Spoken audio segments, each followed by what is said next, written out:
Goeiemôre julle weer eens. Voor ek begin, ek het eintlik Vrydag vergeet. Kayla kom na my toe. En sy sê vir my Vrydagoggend sien sy, toe sy so in die kerk sit, eers so donker wolk. En toe die woord begin, toe skyn daar so lig. Sy sê en hy kom so oor hierdie kruis en hy vul hierdie hele gemeente. En ek sê vir haar, dit is eintlik kosbaar, want dit is presies wat hierdie naweek vir ons beteken het. Dis die Here se krag wat hier werk. So ek gaan vir julle begin vandag. Nou ons het Vrydag afgesluit met die wete dat Jesus die grootste prys vir die mensdom betaal het. En sonder daai betaling was ons almal wat hier sit vandag in baie groot moeilikheid gewees. Nou Jesus het op daai kruis die volle toorn van God op hom gevat en as iemand ooit twyfel, dit was die regverdige toorn van God wat hy op hom gevat het. En hy het daai prys namens ons betaal. Want weer eens, ons het eintlik daai kruisdood verdien. Ons het verdien dat daai toorn op ons uitgestort moes word.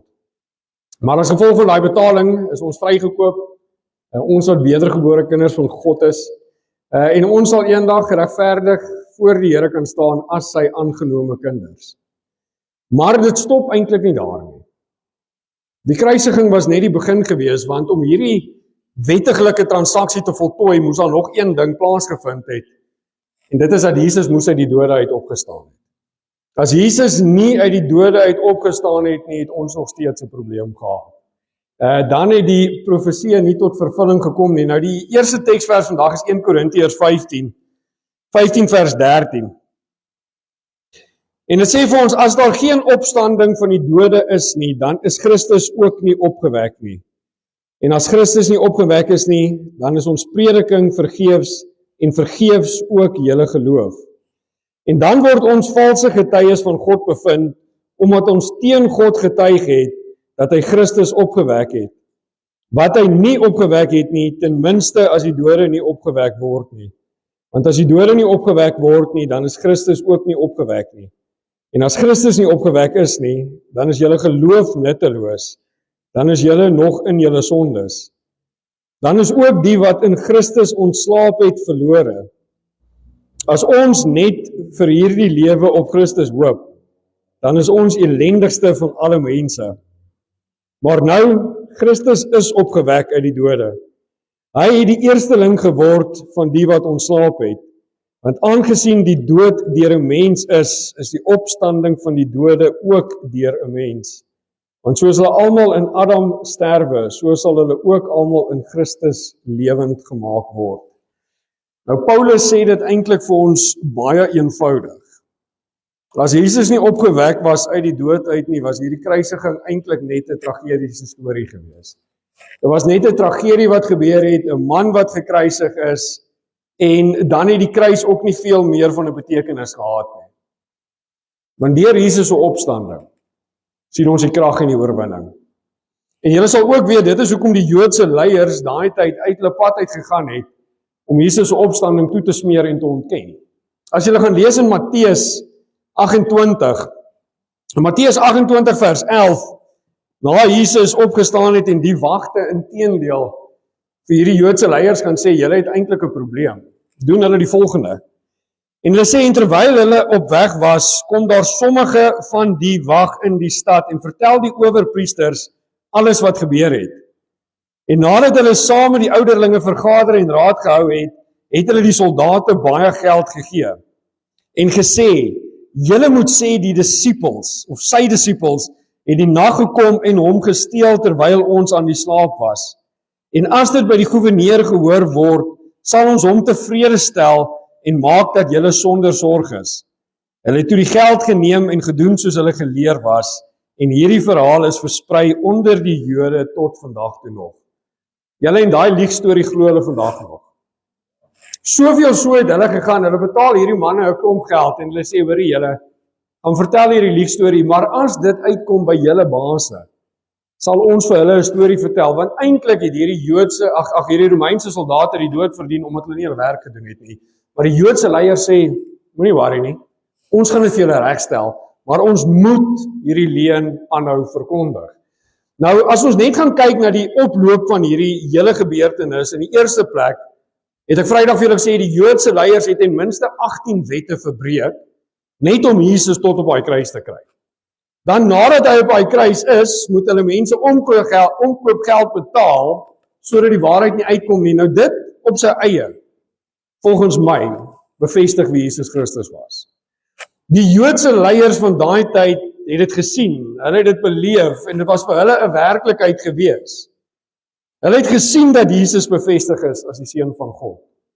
En al wat hulle kon doen is om mense om te koop met geld en te sê, hoor hierso julle, ons moet seker maak hierdie waarheid kom nie uit nie, en ongelukkig word hierdie onwaarhede vandag nog verkondig. Julle weet alles wat Jesus gesê het voordat hy by kruis gekom het, dat hy die weg is, die waarheid en die lewe is bevestig met daai leë graf. Die klip is weggerol, nie sodat Jesus kon uitkom nie, maar sodat ons kan sien dat hy leef. Ek kan julle beloof, hy kon uit daai graf uitgekom het of daar nog 'n klip voor was of nie. Nou weet julle, voor Jesus se opstanding was die grootste vyand van die mens gewees die dood. Want niemand kon dit oorwin het nie. Geen mens kon die dood oorwin het nie. Geen mens kon genoeg goed gedoen het, genoeg offers betaal het nie. Maar Jesus het gekom en die dood oorwin. Hy was die een wat die dood finaal verslaan het.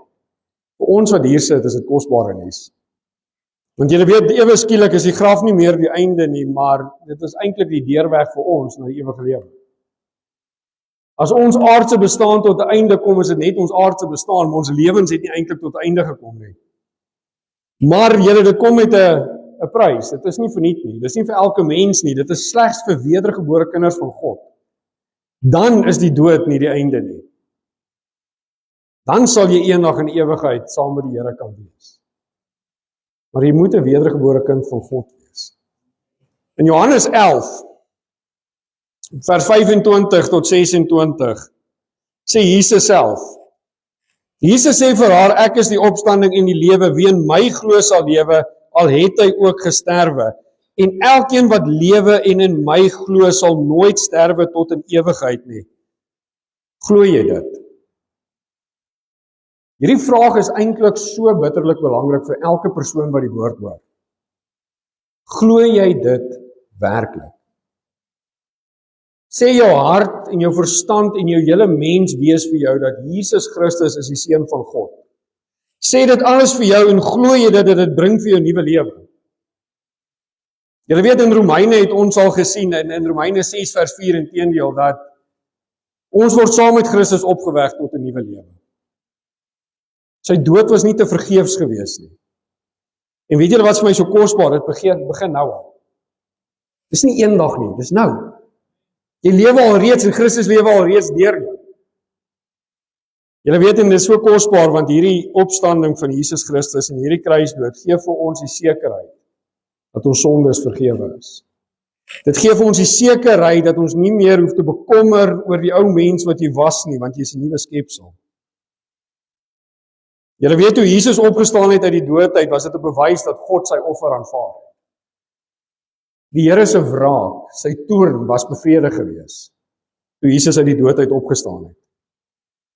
Julle weet en dit is vir my so mooi want dit sê vir ons die sonde is nie meer bedek nie. Maar die prys vir die sonde is betaal. Dit sê nie vir ons dat ons gaan nie meer foute maak nie, maar dit sê vir ons hoef nie meer in skaamte te lewe nie want ons is vrygekoop. Jou verlede is vrygekoop, jou verlede is skoongewas. En daai vryheid en skoonwas kry ons slegs deur die kruisiging en opstanding van Jesus Christus. Julle weet omdat Jesus lewe, wys dit vir ons die dood is nie die einde nie, maar daar is ook vir ons wat kinders van God is eendag 'n lewe saam met hom. Ons hoop is nie in hierdie wêreld nie. Ons hoop is nie in die goedjies en die dingetjies wat ons doen en die werke wat ons verrig nie. Ons hoop is slegs in Jesus Christus. En Paulus skryf dit eintlik vir my so mooi, want hy sê al wat hy verkondig. Die evangelie wat hy deel is Jesus gekruisig.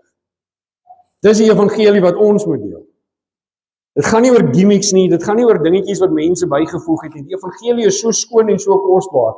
Jesus Christus het gesterf van daai kruis en hy het opgestaan. Hy het die dood oorwin, die prys is betaal, God se toorn is uitgestort, maar dit is ook bevredig. Toe Jesus Christus uit die dood uit opgestaan het. Julle en dit is die goeie nuus wat ons gaan verkondig. Dis vir my hartseer as ek sien hierdie gebeurtenis word soms goedkoop gemaak. Dis vir my hartseer as ek soms sien hoe sekere kerke, sekere Christene na hierdie kruisiging kyk en hulle hoof fokus op hierdie kruisiging en ek het dit al gehoor. Dis finansies, fisiese gesondheid en sommer net 'n lekker lewe. Dan maak jy hierdie kruisiging bitterlik goedkoop.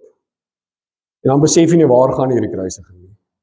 As hierdie kruisiging vir jou beteken 'n gemaklike lewe, het jy nie 'n koek en kloe wat op hierdie kruis gebeur het nie.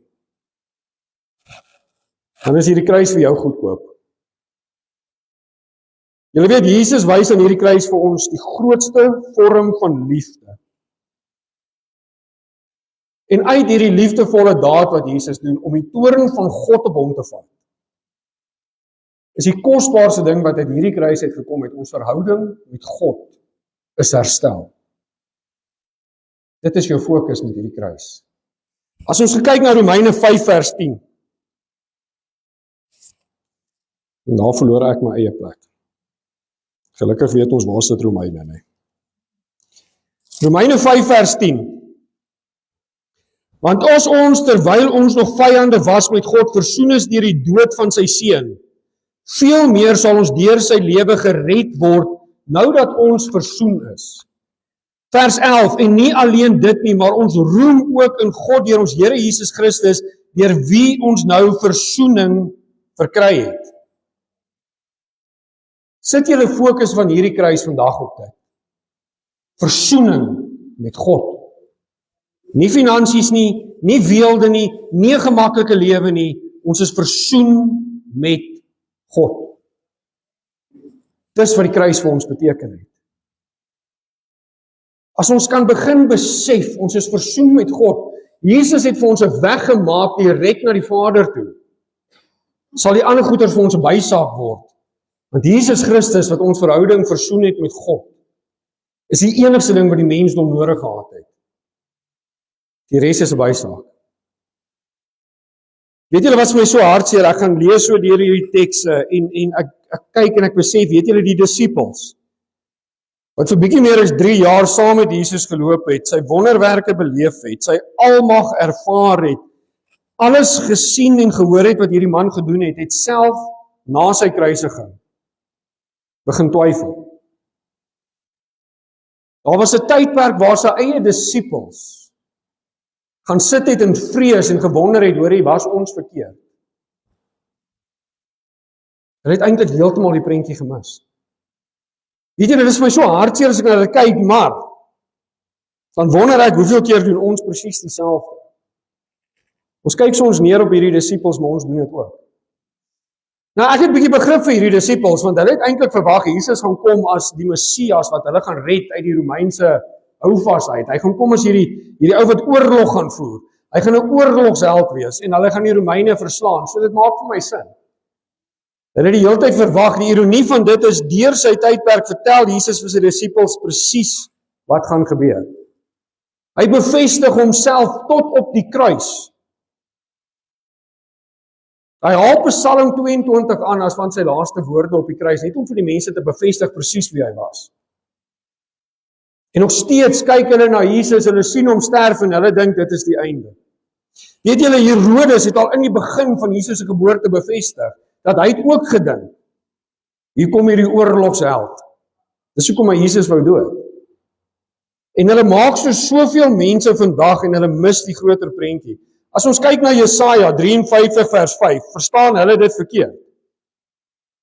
Jesaja 53 vers 5 sê, maar hy is terwille van ons oortredinge deurboor, terwille van ons geregtighede is hy verbrysel, die straf wat vir ons die vrede aanbring was op hom, en deur sy wonde het daar vir ons genesing gekom. Hulle het dit gesien as hy gaan sterf in hierdie oorlog terwyl hy sy mense bevry. Hulle sien nie die groter prentjie dat deur sy wonde het daar genesing gekom met God nie. Julle, dan kyk ek na die mensdom vandag en ek besef, nes die disippels doen so baie van ons dit ook. Ons vat Jesaja 53 vers 5 en ons reken deur sy wonde moet ons finansies genees wees. Deur sy wonde moet ons in weelde lewe, deur sy wonde 'n gemaklike lewe. Deur sy wonde is ons verhouding met God genees. Dis al. Dis die kern van ons evangelie. Dis die kern waarin ons glo, dan doen ons soos die disippels en ons betwyfel dit. En ons begin ons ore uit te leen aan die vals leer, want dit is gemakliker om te glo dat Jesus het deur hierdie kruis dood gegaan, sodat my bankrekening vol geld kan wees. As dit jy is vandag, gaan op jou knieë en pleit vir die Here vir hom vergifnis en sê vir hom, God, ek het nooit geweet wie U is nie. Hoopelik resoneer dit vandag by my, dat hierdie kruis is baie kosbaar, baie meer as 'n bankrekening vol geld. Want wat help dit, ek oorwin die hele wêreld, maar ek verloor my siel in die proses. Dis nie waar die kruis gegaan het nie. Nou julle, ek kan verstaan waardeur die disippels is, dit was moeilik. Hulle het op daai oomblik besef, die een na wie hulle opgekyk het vir soveel jaar is weg, die kans is goed, hulle gaan daai selfde dood sterf. Julle, maar is my hartseer as ek besef, uit daai 11 wat oorgebly het, is aan 1 by sy kruisiging. Die res vat pad. En weet julle, die woord van God wys net weer eens vir ons, dat ook die disippels was maar valbare mense, nes die res. En ek kan dit begryp. Hulle fondasie is daai dag uitmekaar uitgeskeur. Dit waaraan hulle vasgehou het, is ewe skielik weg. Dit wat hulle gedink het gaan gebeur, het nie gebeur nie. Waar hulle gedink het, hulle gaan in sy voetspore volg, het hulle ewe skielik gaan wegkruip. Waarvan hulle gesê het, Here, ons sal sterf saam met U. Ons sal sterf vir U. Is hulle weg. Dan wonder ek, hoeveel keer doen ons dit? Here, ek sal vir my geloof sterf, maar tot daai manne kom, dan weet ek ook nie meer nie. Here, ek sal U nie verloon nie, maar tot hulle kom, dan weet ek ook nie meer nie. Weet julle, was die hardste realiteit van dit? Ons verloon partymal God, net omdat ons bang is om uit te staan. Ons verloon partymal God om 'n braaivleisvuur, ons lag maar saam met die vuil grappies, want ek wil nie uitstaan nie. Ons verloor partymal God, want ons is te skaam om te sê, ek is 'n kind van die Here, dit wat julle doen is verkeerd. Jy het nie eers 'n gebeurte in jou kop nie, en jy doen dit. Dit is soveel erger. Weereens is my vraag, hoeveel keer reageer ons wat hier sit, presies soos die disippels? Hierdie kosbare woord van God vertel vir ons presies wie is Jesus Christus. Hy sê presies vir ons wat het Jesus Christus gedoen. Dit sê presies vir ons wat het hy vermag, wat moes hy vermag, wat gaan hy nog vermag. Maar reageer ons presies dieselfde. Wie van ons word nog vreesbevange? Wie van ons bevraagteken soms Jesus Christus? Wie van ons wonder of hy soms nog 'n werklikheid is? Hoeveel keer betwyfel ons hom? Hoeveel keer gaan sit ons en maak ons eie plannetjies? Want ons vertrou nie meer op die Here nie. Ons kruisig sy disippels, maar ons doen presies dieselfde. Ons kruisig sy disippels dat hulle hom alleen deur hierdie pyn en lyding laat gaan het, maar ons doen presies dieselfde. Julle in Johannes 14 vers 1 tot 3 vertel Jesus vir sy disippels presies wat gaan gebeur. Hy sê vir hulle, laat julle harte nie ontsteld word nie, glo in God, glo ook in my. In die huis van my Vader is daar baie wonings, as dit nie so was nie, sou ek dit vir julle gesê het. Ek gaan om vir julle plek te berei. En as ek gegaan het en vir julle plek berei het, kom ek weer en sal julle na my toe neem, sodat julle ook kan wees waar ek is. Die Here sê dit in sy woord, en soos wat hy vir die disippels gesê het, sê hy dit vir ons vandag, en nog steeds word ons harte ontstel as ons moet wees nie. As Jesus hierso sê, glo in my, kan ons werklik sê, ons glo in God. As hy sê, vertrou op my, kan ons werklik sê, ons vertrou op hom, sonder om ons eie plannetjies te maak, as God bietjie te lank vat volgens ons standaard. Julle, ons kyk na daai 11 disippels en dink, was fout met hulle net om te besef, daar is soms fout met ons. Johannes 16 vers 33. Dit het ek vir julle gesê, dat julle in my vrede kan hê. Luister gou mooi. Elke prosperity persoon wat luister. Elke persoon wat hierdie kruisiging so goedkoop gemaak het, as voorspoed. Luister gou mooi. Dit het ek vir julle gesê, dat julle in my vrede kan hê. In die wêreld sal julle verdrukking hê, maar hou goeie moed. Ek het die wêreld oorwin. As Jesus hierso sê, ons gaan verdrukking deurgaan, hoekom bevraagteken ons hom die dag wat dit gebeur?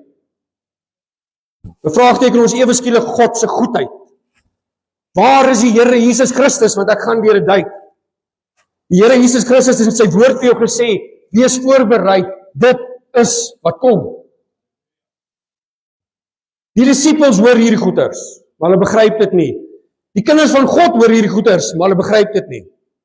Ek gaan nie weer uitbrei op die voorspoed teologie nie, maar kan ons vir eens vandag besef, hierdie kruisiging het nie vir ons beelde tot bewerking gebring nie. Want die Here sê vir ons, ons sal gehaat word. My vraag vandag, kind van God, het dit jou al iets gekos om die Here te dien? Het dit jou al iets gekos om die Here te dien? Of flout jy deur die lewe? Gaan vra God vandag, hoekom het dit jou nog niks gekos om hom te dien nie? Gaan vra God vandag, hoekom beleef ek nie dit wat u gewaarsku het oor gaan met my gebeur nie? Want as jy in die vyand se span is, gaan hy dit definitief nie vir jou probeer moeilik maak nie. Hy gaan jou in sy span probeer hou. As die Here vir ons sê, ek waarsku julle, maar hy bemoedig ons en hy sê vir ons in dieselfde teksvers, maar julle sal vrede hê in my. Hou goeie moed, want hierdie goeders gaan met jou gebeur. Nie miskien nie, dit gaan met jou gebeur. Maar hou goeie moed. As die Here Jesus Christus dit sê, kan ons hom glo. Julle weet, hierdie skrifte leer ons alles wat ons veronderstel is om te weet. As jy wonder hoe om deur die lewe te gaan, vat hierdie 66 boeke. Julle weet, hierdie naweek is vir ons kosbaar. Want toe sou hy hier vir ons sê, hy het die wêreld oorwin. Dit het gebeur, daai prys is betaal en ons is vrygekoop en dit beteken weer eens julle baie meer as weelde. Dit beteken meer as aardse besittings, dit beteken baie meer as gesondheid. Dit beteken ons het die geleentheid om direk met 'n lewende God te gesels. As ons begryp wie God is, sal ons besef hoe kosbaar is dit, dat jy direk met die Skepper kan praat. Nou om alles vir ons mooi by mekaar te bring, wat hierdie naweek herdenk, is die hele grondslag van ons geloof. Ons is wel bevoorreg dat ons nie hoef te twyfel soos sy disippels nie. Ons is wel bevoorreg dat ons nie hoef te sien om te glo nie. Ons weet wie God is. Ons weet wie die Here Jesus Christus is. Want ons het 66 boeke wat deur die Heilige Gees geïnspireer is. Ek wil julle uitnooi dat ons vandag 'n bewuslike besluit neem om nie soos die disippels ooit weer te wonder nie, want ons weet. Ek wil hê ons moet vandag 'n bewuslike besluit neem dat as ons dalk in die dal sit, hou ons vas aan God se woord en ons sê dankie liewe Here dat U ons voorberei dat hierdie dinge gaan gebeur. Dat ons nie God begin bevraagteken die dag wat dinge nie volgens ons standaard uitwerk nie, maar dat ons sal weet, God weet beter.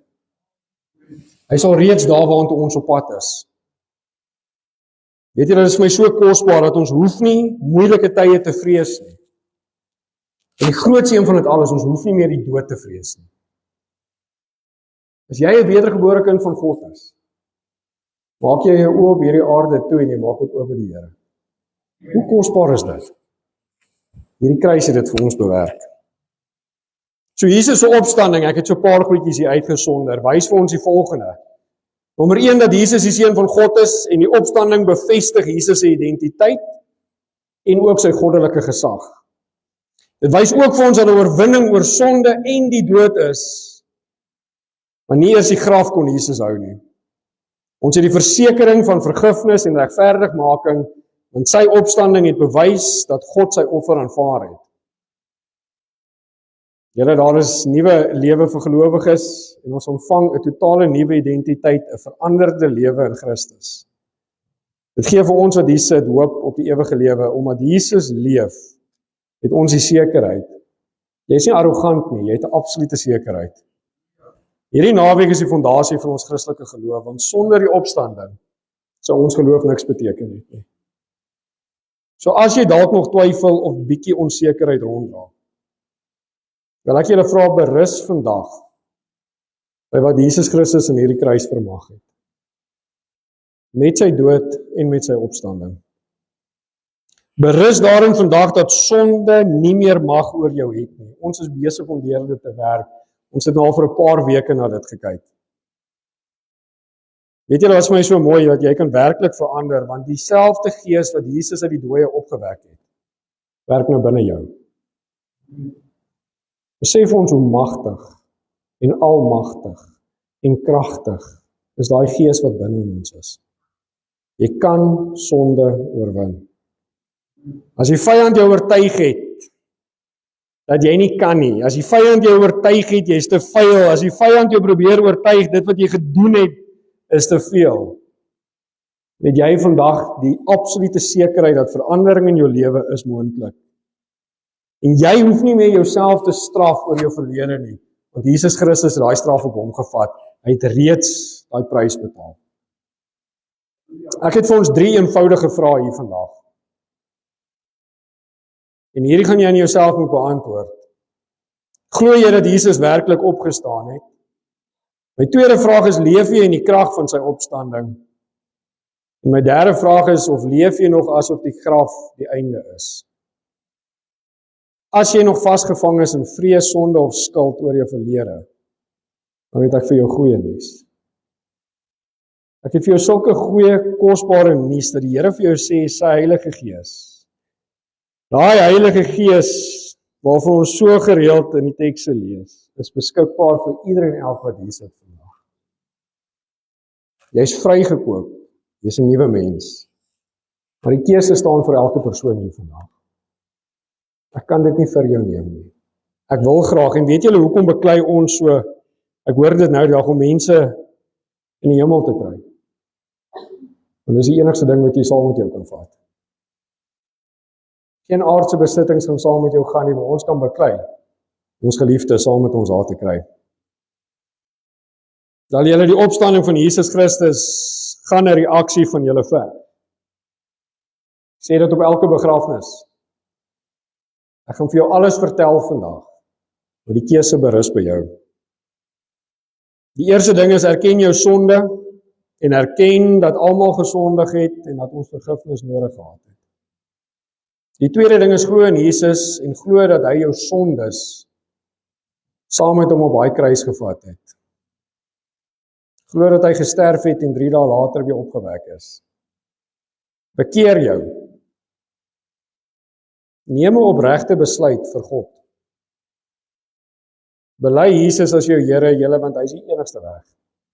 Daar is nie menigte paaie nie, daar is een pad. En dan wil ek julle vra, roep hom aan. As dit met jou goed gaan, roep die Here aan. As dit met jou sleg gaan, roep die Here aan. Roep die Here aan. My laaste teksvers is Matteus 16 vers 15. Matteus 16 vers 15. En hy sê vir hulle, maar julle, wie sê julle is ek? En hier is ons antwoord. En Simon Petrus antwoord en sê, U is die Christus, die Seun van die lewende God.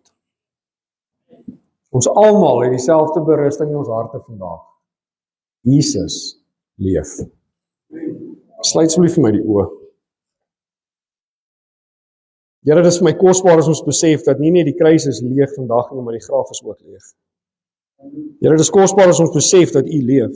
Dis kosbaar as ons besef wat U vir ons aan daai kruis gedoen het, Here, en ek kan net vandag vir U met 'n dankbare hart kom en sê baie dankie dat ons verhouding met God die Vader herstel is deur hierdie kosbare kruisdood.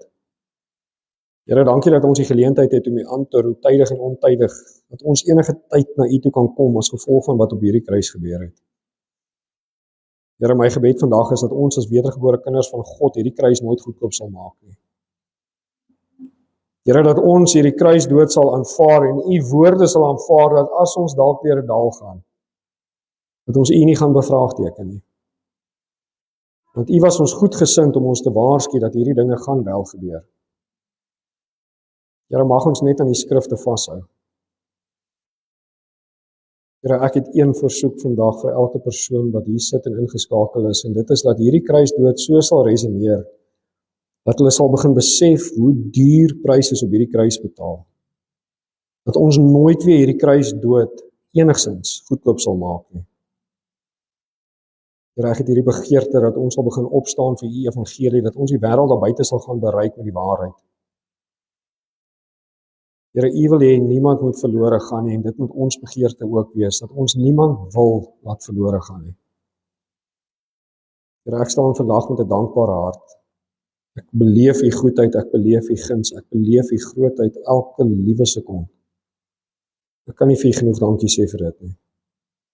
Dis my gebed in Jesus naam. So ek los julle vandag met die genade van die Here Jesus Christus, die absolute liefde van God die Vader, en die kosbare gemeenskap van sy Heilige Gees, wat bly en sy met elkeen. In Jesus naam alleen, amen en amen.